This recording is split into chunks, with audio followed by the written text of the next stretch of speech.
Camp de Tséré dans le nord-est de la province de l'Ituri. Ils sont des centaines de déplacés à survivre ici dans le plus grand dénuement après avoir fui leur village dans le territoire d'Irumu.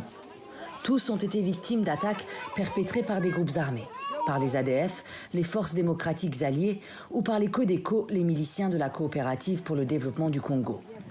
Charlotte Ngave s'y est réfugiée après l'attaque de son village il y a 3 mois.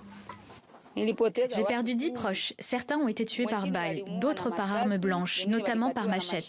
D'autres encore ont été enlevés et tués durant la même journée en brousse. Par qui? Par les Codeco, les Landus. Les Codeco sont soupçonnés d'avoir perpétré de nombreuses attaques dans la zone, comme celle du camp de déplacés de Drodro qui a fait 29 morts il y a une semaine, ou celle du camp voisin d'Ivo qui a fait 22 morts ce dimanche. Cela fait déjà 4 ans que l'armée congolaise traque ce groupe qui prétend défendre les intérêts de l'ethnie Lendu. Il n'y a même plus de dernier avertissement. Mais s'ils ne rentrent pas, ils verront le résultat. Et je vous assure, comme je vous ai dit, j'avais déjà beaucoup parlé quand je suis arrivé ici. Je ne veux pas continuer à parloter parce qu'à ce moment-là, vous ne prendrez plus mon message au sérieux. Mais nous allons passer aux actes.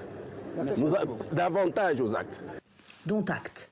L'armée congolaise promet donc une nouvelle fois des représailles contre les groupes armés après les attaques perpétrées dans la région. Depuis mai, l'Ituri et la province voisine du Nord Kivu sont sous état de siège, mesure exceptionnelle destinée à lutter contre les groupes armés. Les autorités civiles y ont été remplacées par des officiers de l'armée et de la police. Mais pour l'heure, les massacres et enlèvements de civils se poursuivent.